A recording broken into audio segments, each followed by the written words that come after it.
Rachel Beckley. I'm one of the clinical psych registrars here at Prosper. This month we are talking about relationships and we're talking about couples therapy and I guess what that means for people. And today I guess I want to kick that off with the signs that you might be looking at starting couples therapy. So what is it that says perhaps your relationship is heading to the direction that you want to step in and you want to get some extra support, some extra help? So I guess relationships are this really, really complex dance between two people.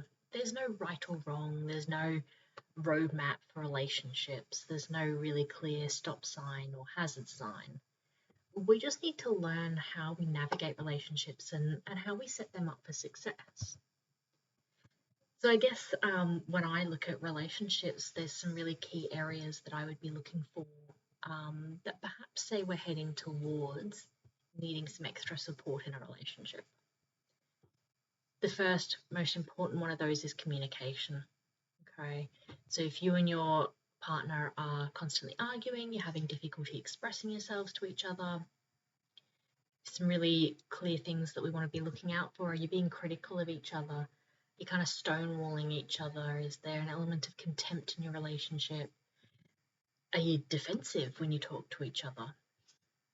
Obviously, communication is a really key area of any sort of relationship, so it's certainly important to seek that extra support and learn how to best communicate with each other. The second one is trust. Trust is the foundation for any healthy relationship, so any trust issues is going to make it hard to move forward together. Third one, intimacy issues. Obviously, intimacy, if we're looking at couple relationship, it's a really critical component of romantic relationships, but it can be really difficult to maintain and challenging to maintain over time. So, we would look at things like lack of physical or emotional connection. Is there incongruent values? Are there any mental health or physical health difficulties that could be getting in the way? Is there a reason for that disconnection in intimacy? Next one, we're looking at emotional distance.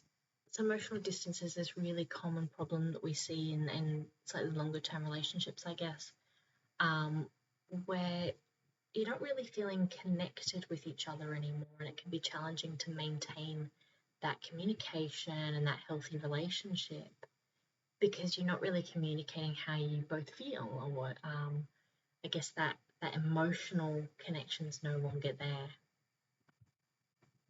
Obviously, a big reason that people seek couples therapy might be infidelity.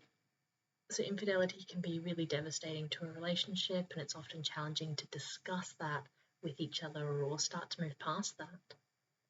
But that doesn't mean you can't. You can certainly work through those things together, and I guess therapy just helps you along that process. Other big thing that I would look for is power struggles. Relationships are basis of two equal people.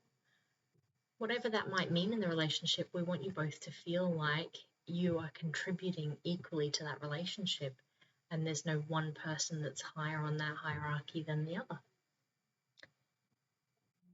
Power struggles can just naturally occur in relationships, but it's more if they're really persistent. They can be challenging to start navigating. You're constantly battling for control or dominance of the relationship. They're the kind of signs where we want to maybe step in, get some extra support for both people in that relationship. The big difference with couples therapy compared to individual therapy is that you work together, you are a team, and therapy is designed to include both of you in that process to get the best out of that process. Okay, it's not about one person or the other person, it's about working together. So if you feel like one of those signs kind of stands out for you, perhaps having that conversation with your partner, definitely recommend reaching out, having a chat to our intake coordinators, seeing if you feel like this is the right next step for you. So give us a call, contact us, speak to your psychologist. We have a few different psychologists here who do work with couples, love that work. So reach out, let us know, and let us help.